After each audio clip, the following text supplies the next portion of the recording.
Hello दोस्तों, स्वागत है आप सबका मेरे YouTube channel Sachin education hub पर। दोस्तों, आज हम बात करेंगे कॉस्ट कंट्रोल क्या होता है। तो देखो, कॉस्ट को कंट्रोल करने का मतलब क्या है। जब हम ये समझते हैं तो कॉस्ट रिडक्शन भी साथ में जुड़ता है, राइट। तो इस वजह से मैंने ये दो टॉपिक्स पहले कवर करने हैं कि कॉस्ट कंट्रोल और कॉस्ट रिडक्शन दोनों क्या हैं, ताकि दोनों के कंसेप्ट क्लियर हो जाएं। और फिर सबसे इंपॉर्टेंट क्वेश्चन इसके साथ जो जुड़ता है कि कॉस्ट को कंट्रोल करने के लिए हम किन टेक्निक्स का इस्तेमाल करते हैं, वो भी देखेंगे आज। ठीक है, तो चलिए सबसे पहले हम शुरू करते हैं। कॉस्ट कंट्रोल क्या होता है। हाँ जी, तो कॉस्ट कंट्रोल का सबसे पहले मीनिंग है कि techniques that helps in maintain the cost of product as per the standards. तो बहुत सिंपल वर्ड में लिखा गया है कि जो आपने अपने स्टैंडर्ड सेट कर दिए कि मेरा मार्जिन है, मेरा स्टैंडर्ड सेट है कि मैंने एक प्रोडक्ट जो बना रहा हूँ मैं, उसकी कॉस्ट इतने रुपए से ज़्यादा नहीं लगनी चाहिए, या फिर जो भी प्रोडक्ट मैं बनाऊंगा उसकी कॉस्ट इतने लेवल तक होनी चाहिए। ठीक है, तो इसका मतलब ये है कि जब भी मैं वो उस प्रोडक्ट को बना रहा हूँ या जब भी मैं उस प्रोडक्ट को बनाऊंगा, तो मुझे ये ध्यान में रखना है, या जो भी टेक्निक्स मैं उस प्रोडक्ट को बनाते समय यूज़ कर रहा हूँ, जिसका मेन हम इस्तेमाल इसलिए कर रहे हैं ताकि हम उस प्रोडक्ट की कॉस्ट को अपने स्टैंडर्ड के साथ ही रख सकें।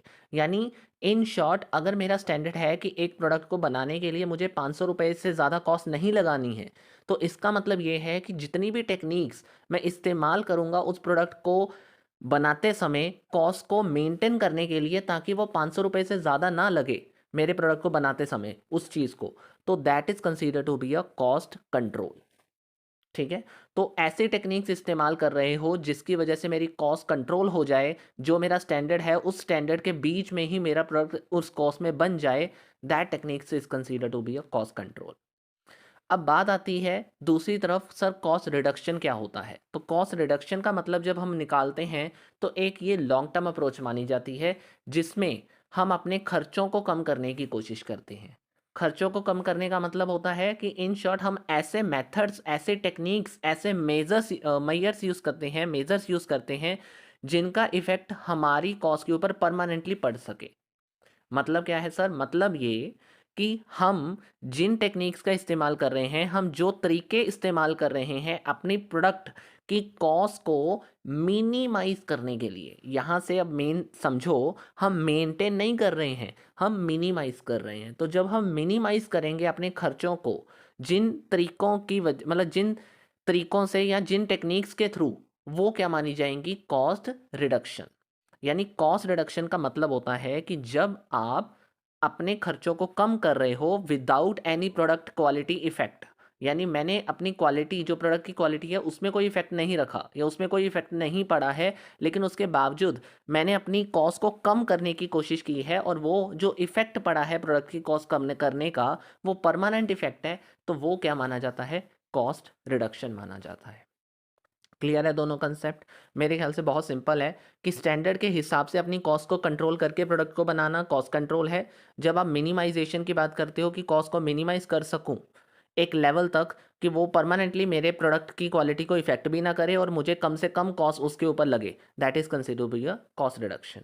ठीक है, अब हम बात करते हैं कि कौन सी टेक्निक्स इंडिया में हम यूज़ कर रहे हैं जिससे हम अपनी कॉस्ट को कंट्रोल कर सकते हैं। तो ज़्यादातर ये क्वेश्चन आपके नॉर्मली जो आपके टूल्स हैं कॉस्ट अकाउंटिंग के, उन्हीं के थ्रू आपका आंसर आ जाता है। तो सबसे पहले जैसे बजटिंग या प्लानिंग। तो देखो, बजट कॉस्टिंग आप करोगे कॉस्ट अकाउंटिंग के अंदर, बहुत इंपॉर्टेंट चैप्टर माना जाता है। तो बजट हम प्रिपेयर क्यों करते हैं, एक स्टैंडर्ड सेट करने के लिए। हम ये देखते हैं कि आने वाले एस्टिमेशन, मतलब आने वाला, मतलब जो मेरा पीरियड है उसमें कितनी कॉस्ट एक्सपेक्टेड यानी बजटेड, यानी मैं अपने एक प्लान कर लेता हूँ कि मेरी इतनी बजटेड कॉस्ट लग सकती है। मतलब एक बजट रेडी, बजट का मतलब ही क्या होता है, एक प्री प्लान्ड, एक कह लो कि एक टेबल फॉर्म में आप बनाते हो कॉस्ट, जिसमें लिखी होती है कि इतनी कॉस्ट लगनी चाहिए, इतना इतने एडमिनिस्ट्रेशन ओवरहेड होने चाहिए, इतने सेलिंग ओवरहेड होने चाहिए।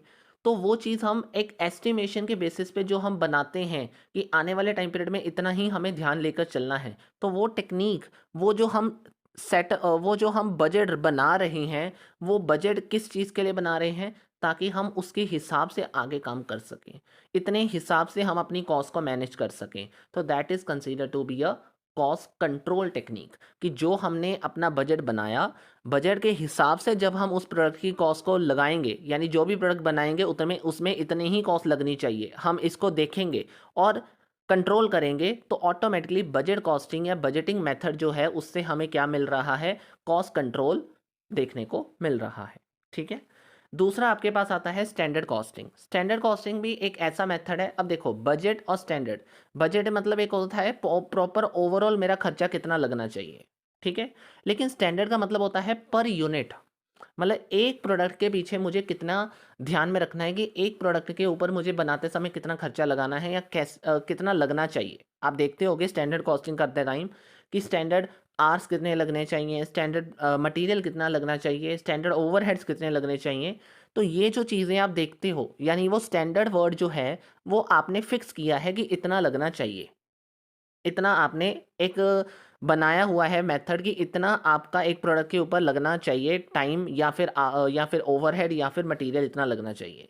लेकिन एक्चुअली में जब आप लगा रहे हो तो आप ये देखते हो कि उसमें कोई वेरिएंसेस तो नहीं है, और वेरिएंसेस जो हैं अगर वो पॉजिटिव हैं तो ठीक है, आप उसको देखते हो कि किस में हमने ज़्यादा अच्छा किया। लेकिन अगर वो नेगेटिव है तो हम ये देखते हैं कि कहाँ पे करेक्ट एक्शन लेने की ज़रूरत है।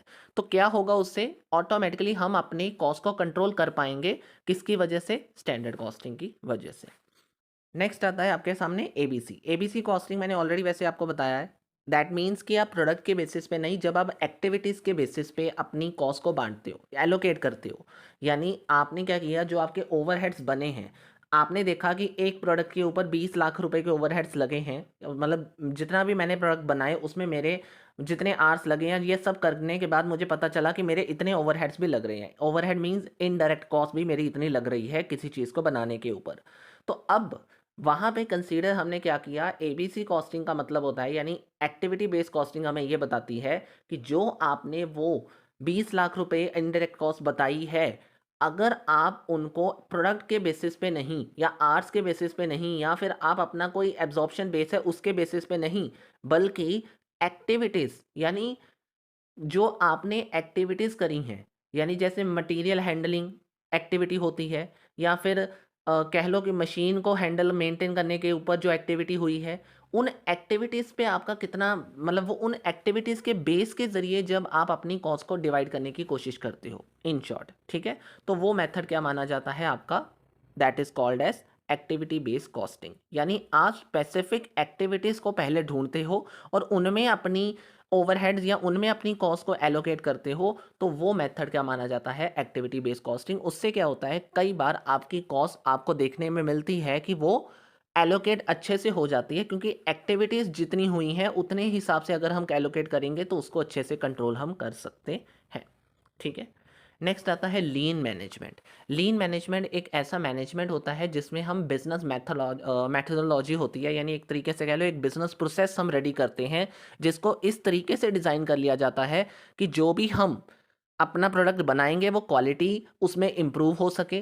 अब इम्प्रूव कैसे करेंगे, यानी लीन मैनेजमेंट का मेन फोकस होता है कि जो भी वेस्टेड मटेरियल है, टाइम, मनी और एफर्ट, जो हमारे वेस्टेड मटेरियल हैं, इनको इस तरीके से यूटिलाइज करना है जो कि हमारी क्वालिटी है प्रोडक्ट की वो अच्छे से इंक्रीज हो सके। तो जब हम अपने लीन प्रिंसिपल्स, यानी लीन मैनेजमेंट के जो प्रिंसिपल्स हैं उनको फोकस करके अपनी कॉस्ट के ऊपर ध्यान देंगे, तो ऑटोमेटिकली क्या होने वाला है, जो वेस्टेजेस या जो वेस्टेजेस है वो रिड्यूस होने लग जाएंगी, क्वालिटी इंप्रूव होने लग जाएगी, एफिशिएंसी देखने में मिल जाएगी, और इन सब चीज़ों से क्या होगा, हमारी कॉस्ट पे हमारा कंट्रोल अच्छे से हो पाएगा। ठीक है।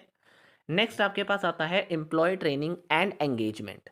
एम्प्लॉय ट्रेनिंग ये तो सबसे इंपॉर्टेंट मेथड माना जाता है कि जब तक आप अपने एम्प्लॉयज़ को ट्रेन नहीं करोगे अच्छे से, उनको डेवलप नहीं करोगे अच्छे से, उनकी स्किल्स को बढ़ाओगे नहीं अच्छे से, जो वो एक्चुअली में हैं, मतलब उनको वहाँ पे जो काम करना है वो सिखाओगे नहीं उनको, तो ऑटोमेटिकली आपकी कॉस्ट कम होने की बजाय बढ़ती जाएगी। तो अगर आप उनको अच्छे से ट्रेन ट्रेन करोगे, यानी ट्रेनिंग दोगे काम करने से पहले, वहाँ पे स्टाफ करने से पहले, कि उनको वैकेंसी जो है वहाँ पे लगाने से पहले आप उनको ये बताओगे कि आपने वहाँ पे उनको क्यों लगाया, या फिर जो भी वो प्रोडक्ट बनाएंगे उनको कैसे अच्छे से वो बना सकते हैं, क्योंकि अगर वो अपने तरीके से बनाएंगे तो हो सकता है उसमें कॉस्ट ज़्यादा लग जाए। तो जैसे हमारा ऑर्गेनाइजेशन चाहता है, अगर हम उनको वैसे ट्रेन कर दें और उसी क्वालिटी में बनाएं जैसे हमारी क्वालिटी अच्छी बनती है जिस जिस प्रोडक्ट से, मतलब जिसके ज़रिए हमारी क्वालिटी प्रोडक्ट की अच्छी हो जाती है, अगर उसी तरीके से हम उनको भी ट्रेन करेंगे, तो वो ट्रेन्ड एम्प्लॉइज़ क्या करेंगे, हमारे अकॉर्डिंग काम करेंगे और सारा काम अकॉर्डिंग टू एफिशिएंसी होगा, सारा काम अकॉर्डिंग टू टाइम बेस्ड होगा, उससे क्या होगा, कॉस्ट कंट्रोल हो जाएगी। ठीक है? गवर्नमेंट इंसेंटिव्स एंड सब्सिडीज, इसका मतलब होता है कि explore and leverage government incentives. मतलब क्या है, इन शॉर्ट कि गवर्नमेंट की सब्सिडीज जहाँ पे भी किसी प्रोडक्ट के ऊपर ज़्यादा मिलती हैं, उनको अगर आप कंसीडर करोगे अच्छे से, तो उससे क्या होने वाला है, गवर्नमेंट की एक हेल्प हो रही है। और गवर्नमेंट की हेल्प होने से क्या हो सकता है, ऑटोमेटिकली कई बार आपको अपनी कॉस्ट ना लगाते हुए भी वो प्रोडक्ट अच्छे टाइम पे मिल जाता है, अच्छे रेट पे मिल जाता है, जिससे आप अच्छे से आगे यूटिलाइज करके प्रॉफिट कमा सकते हो। ठीक है, तो उससे भी कॉस्ट के ऊपर काफ़ी कह लो कि कंट्रोल हो सकता है। नेक्स्ट आपके पास आता है इन्वेंट्री कंट्रोल। इन्वेंट्री कंट्रोल का मतलब क्या होता है, ओवर स्टॉक नहीं करना है, मतलब जितना ज़रूरी है उतना रखो। यानी एक तरीके से आप ये ध्यान में रखना है कि इन्वेंट्री कंट्रोल का मतलब होता है या तो ओवर स्टॉक भी नहीं रखना है, या फिर आपके पास ऐसा भी सिचुएशन नहीं आनी चाहिए जहाँ पे स्टॉक आउट हो जाए। तो इन्वेंट्री कंट्रोल का मतलब है एक ऐसा सेटअप, आपने मटेरियल कॉस्टिंग वाले चैप्टर में ये चीज़ देखी होगी, या नहीं देखी तो देख, कॉस्ट अकाउंटिंग के अंदर चैप्टर है। तो नॉर्मली वहाँ पे क्या होता है, रीऑर्डर लेवल टेक्निक्स हैं, या फिर कह लो इन्वेंट्री कंट्रोल की कुछ टेक्निक्स हैं, रीऑर्डर लेवल, या फिर कह लो कि इकोनॉमिक ऑर्डर क्वांटिटी, या फिर कह लो मैक्सिमाइजेशन स्टॉक लेवल। ये सब चीज़ें आप जो कर रहे हो, वो फॉर्मूले आप लगाते हो, उससे क्यों लगाते हो, ताकि आपको ये पता चल सके कि कितने टाइम बाद आपने वो ऑर्डर देना है, कितने टाइम में वो डिलीवरी आने की संभावना है। उससे क्या होगा, आप अपनी इन्वेंट्री पे कंट्रोल कर सकते हो, कभी स्टॉक आउट भी नहीं होगा और कभी ओवर स्टॉकिंग भी आपके पास नहीं रहेगी। उससे क्या होगा, ना होल्डिंग कॉस्ट आपकी बढ़ जाएगी, ना ऑर्डर कॉस्ट आपको ज़्यादा देनी पड़ेगी। मतलब ऑर्डर कॉस्ट पे भी मेंटेनेंस आपको मिल जाएगी, और ऑटोमेटिकली होल्डिंग कॉस्ट भी आपकी ज़्यादा नहीं लगेगी। उससे क्या होने वाला है, कॉस्ट पे कंट्रोल हो जाएगा। ठीक है। नेक्स्ट आपके पास रहता है बेंचमार्किंग। बेंचमार्किंग का मतलब जस्ट सिंपल इतना है कि इंडस्ट्री में जिसमें भी आप काम कर रहे हो, जिसमें जो भी आपका बिजनेस है, उसमें एक इंडस्ट्री होती है, इंडस्ट्री के अंदर ही आपका बिजनेस आता है। उस मार्केट या उस इंडस्ट्री में जो उस चीज़ का प्रोडक्ट का बेंचमार्क सेट हुआ पड़ा है कि इतनी कॉस्ट सेट हुई पड़ी है, अगर आपका प्रोडक्ट उस कॉस्ट से भी ज़्यादा है तो ऑटोमेटिकली वो सेटिस्फेक्शन नहीं देगा। उल्टा उससे कम होना चाहिए, ताकि वो और ज़्यादा सेटिस्फेक्शन लोगों को दे कि ये प्रोडक्ट इतने कम रेट में मिल रहा है, तो अच्छे क्वालिटी का भी मिल रहा है, तो वो अच्छे से आपसे लेने आएंगे, तो सेल भी आपकी इंक्रीज हो जाएगी। तो क्या मतलब है कि आपको अगर ये देखना है कि आपकी कॉस्ट कैसे कंट्रोल की जाए, तो उसके लिए बेस्ट मेथड ये भी है कि आप एक बेंचमार्क सेट कर लो। इंडस्ट्री में बेंचमार्क एक सेट होता है, उसके हिसाब से आप देख लो कि इतनी कॉस्ट आपकी इस प्रोडक्ट की लगनी चाहिए। जब आप उसके हिसाब से काम करोगे, तो आप कभी भी उस कॉस्ट को उस कॉस्ट से, यानी उस बेंचमार्क से आगे नहीं जाओगे। तो उस बेंचमार्क के अकॉर्डिंग जब आप काम करोगे, तो कॉस्ट को कंट्रोल करना आसान है। ठीक है। नेक्स्ट आपके पास आता है कैश फ्लो मैनेजमेंट।